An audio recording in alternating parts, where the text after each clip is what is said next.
Congressman, I guess the first question is related to why you're running for another term. As you know firsthand, you can do a lot more in the House if you're in the majority. That is not the case with you now, and more than likely that will be the case after the November election. Why is it worth your while to continue to serve in an opportunity that is so limited? So of course, sitting on the Appropriations Committee, you have input whether you're the majority or the minority. So it's an important committee to be on we need to bring things or do things for the district, especially rural districts like the Eastern Shore of Maryland. Obviously, we're not going to be in the minority forever. Maybe we do win the majority back, and if we do, then I'm in a fairly senior position on the Appropriations Committee and can help the district in a lot of ways. Yeah, but as you know, this is a pretty sad day. We've lost now 200,000 people to COVID. And you've been pretty critical of stay-at-home orders and have been worried about the cult of masks, etc. Do these rising numbers make you second guess some of those early assumptions? It's fake news to say that I oppose stay-at-home orders. I just thought they should have been lifted earlier than they were, because the data actually showed that we could safely lift it earlier. I also don't oppose masks, and I've never had, including yourself, I've never had a news source ask me exactly what did you mean by cult of masks. What I mean is that it excludes other things, face shields, other things that are potentially useful, and everybody just thinks that if everybody wears a mask all the time, then that's somehow magical and it's going to solve all these problems. So first of all, I believe in masks. I wear them myself. I believe in stay-at-home orders for an appropriate length of time and not singling out religious institutions. And you have the facts wrong in terms of the numbers. In fact, the number of deaths is in fact decelerating rapidly. Of course, we have, if we look at the number of cardiac deaths, they increase every day. The question is they accelerating or decelerating? And the COVID deaths are clearly decelerating, partly because we have excellent treatments now and multiple different modalities of treatments that will greatly reduce the mortality rate and have already reduced the mortality rate. So no, I don't rethink. I'm not rethinking any of my positions. The bottom line is that I still believe that the stay-at-home orders probably extended a couple of weeks too long, and in a district like the Eastern Shore of Maryland, highly dependent upon the summer season, those couple of weeks actually meant life or death for some businesses on the Eastern Shore. And how about you've been following this along with everybody else, the campuses that have been open and then had to close because of infection rates. Do you still feel like it's still important right now to open up these institutions or in-person learning? I personally think that for K through 8, for younger grades, I absolutely think we should have opened up more schools. More public schools should be open in the state of Maryland. Many private schools are open and they remain open. Many public schools in other states have opened and remain open. With regards to older children, I should say, but with regards to colleges, I think there's growing body of evidence that that at that age that actually online learning can be very effective, much cheaper, much more efficient. And, I think this is going to start a trend of more online learning for higher education. But for grade school, I think that, and again, I'm going to disagree with almost all the public school districts in Maryland that have not reopened their schools on a limited schedule with social distancing and masks. Again, it doesn't have to be every student there 5 days a week, but they definitely should be there, 1 or 2 days a week. It's very important for children development, and there really isn't any outstanding evidence that this is a very dangerous activity at this stage of the COVID pandemic. I didn't think that we were going to have a vaccine from conception to probably approval in 9 or 10 months. I'm pretty confident, looking at the preliminary data from the 3 phase 3 trials already, that it's very possible that at the October 22nd FDA meeting, that they grant emergency use authorization to 1 or 2 candidates. Which means that by the end of the year, the vulnerable population will have and a safe, effective vaccine available. This truly is, the program is called Operation Warp Speed, and it truly did operate at warp speed. I mean, despite the fact that there's usually a lot of government red tape to cut through, the red tape was cut through. Obviously, production went in parallel with research and development, which has never occurred before. This actually surprised me that we could actually get a vaccine and potentially multiple vaccines delivered in such a short period of time. And you're involved in some kind of trial. Well, it's a therapeutic trial. It's very exciting. It's actually a decades old, a polypeptide called vasoactive intestinal polypeptide, discovered in the 70s, put on the back shelf, although it had been used for acute respiratory distress syndrome, and studies had been done years ago. It was put on a back shelf, pulled off the shelf by a company, and with fairly exciting results, could save thousands of lives. I'm actually excited to be involved and add my expertise to the potential development of a drug that could save thousands of lives and literally probably tens of thousands of lives worldwide. In a year that continues to be shocking in many ways, we also had the death of George Floyd. This has created a lot more voices asking for racial justice. And there's been a lot of talk about racism in America. And I guess I wanted to get your viewpoint on whether you think this is racism is systemic in our culture. Look, I think that honestly, human beings by nature tend to be tribal. It's kind of in our genes, and with that goes a preference for your own tribe against other tribes. Does this result in subliminal racism at some extent? Yes, but it's probably present in all civilizations, in all countries. I think we are far, far, far further down the path of combating racism than many other countries in the world.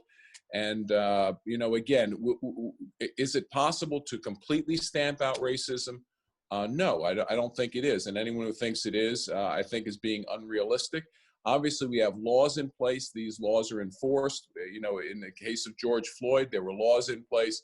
That policeman probably will be prosecuted, probably successfully, and that's exactly why you have laws like that in place.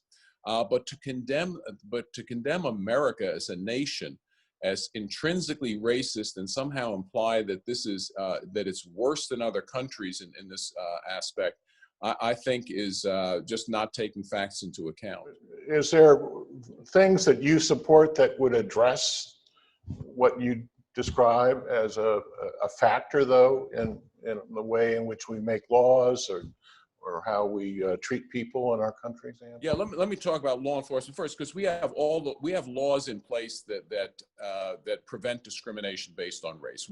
That I shouldn't say prevent it, but make it illegal to have discrimination. So the question is, are there other things you can do besides passing more laws? Yes, you can. For instance, if the question is, are our police adequately trained to appreciate cultural differences, to for instance, be able to identify situations and techniques to de-escalate, potentially violent situations? And the answer is not to defund the police. The answer is actually to increase funding to police departments and give them additional training in those areas that may be helpful.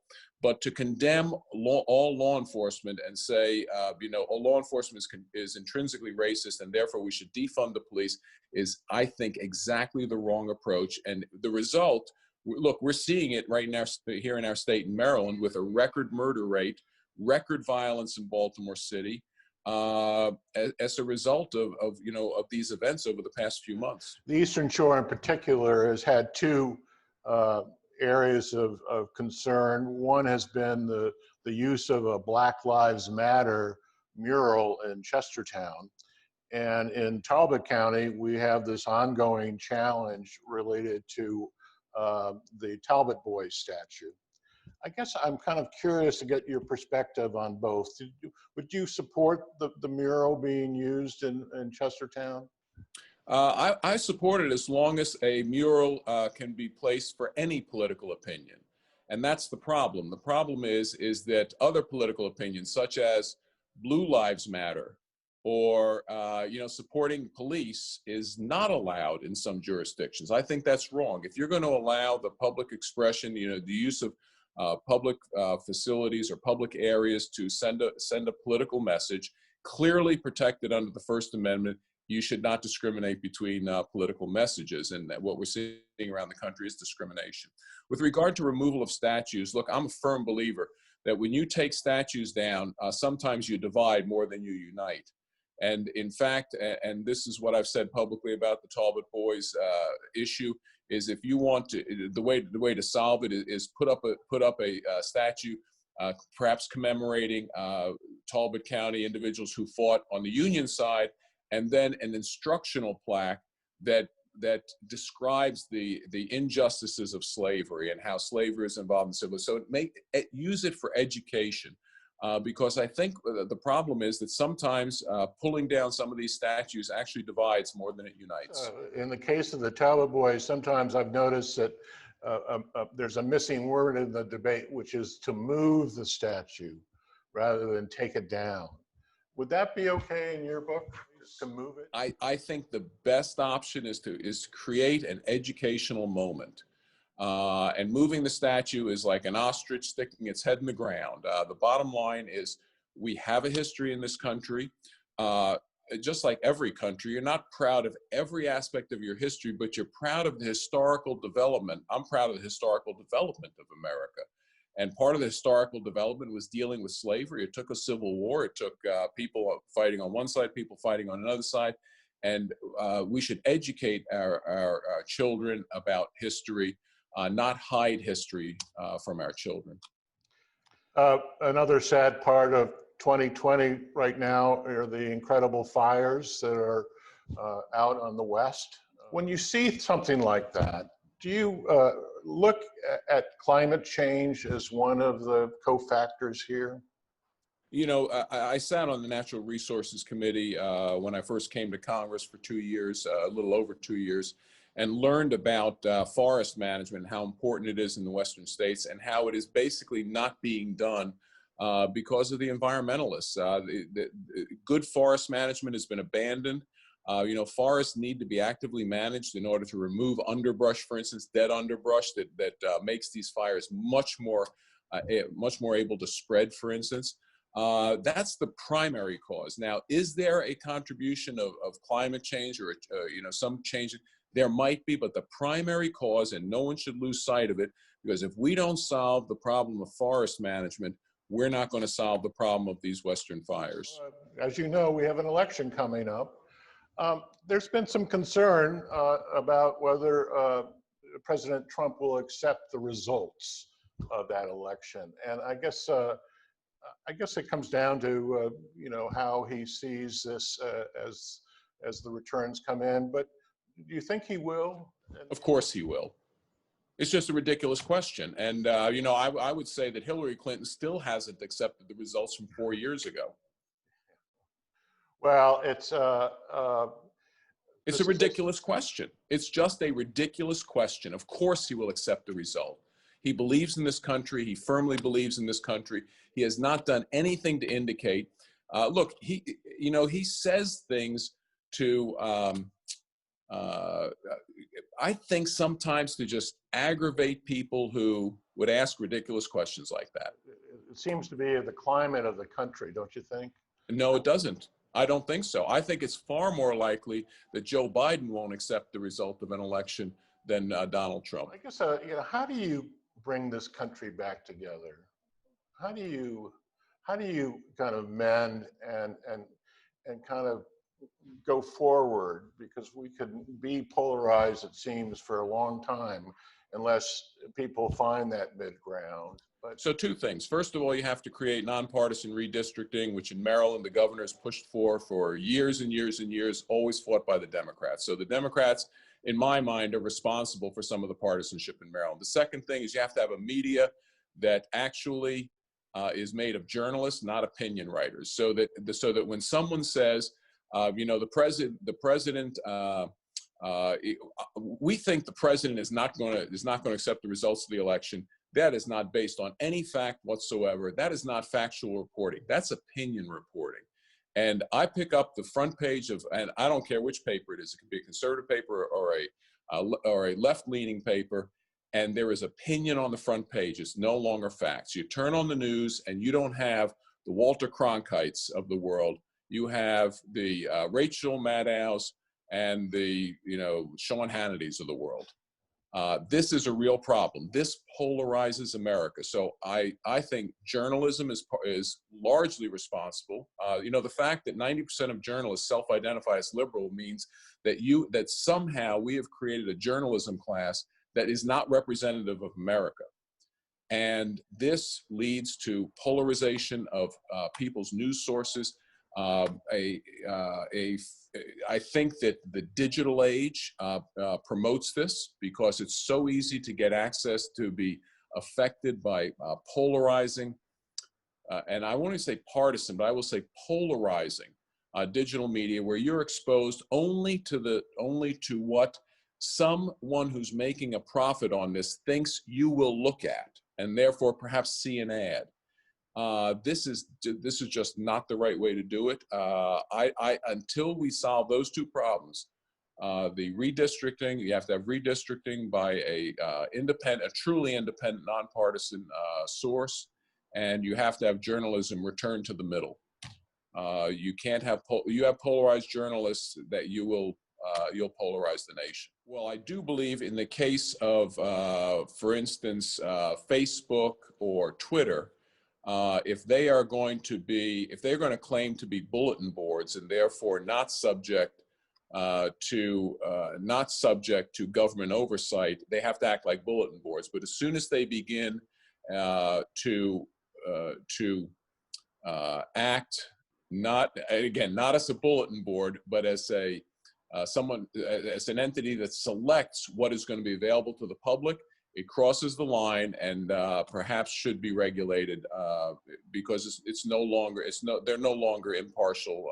They're no longer impartial and should be subject to the same liability that, for instance, your newspaper is.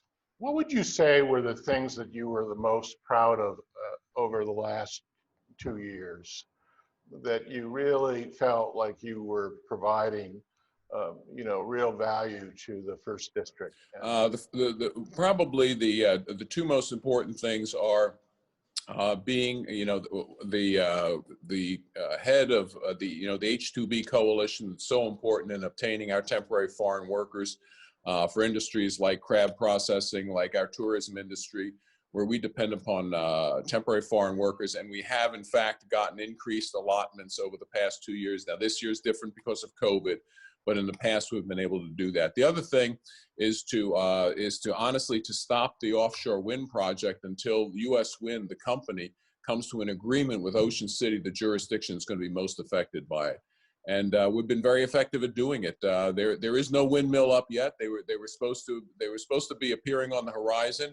But until they, and I firmly believe that, since the federal government grants this lease, the federal government should make certain that the people most affected by that project, Ocean City, comes to terms with U.S. Wind. And then just in an ongoing way, sitting on the Agriculture Subcommittee of Appropriations, agriculture is so important to the 1st Congressional District of Maryland, and we've been able to accomplish a fair amount with regards to farm credit, crop, crop protection programs, a whole slew of things. The poultry industry, very important to the shore. We've been able to make sure that our poultry products remain competitive in the world market. And again, a lot of that accomplished because I am on the Appropriations Subcommittee for Agriculture. Congressman Harris, thanks for joining us. Okay, thank you.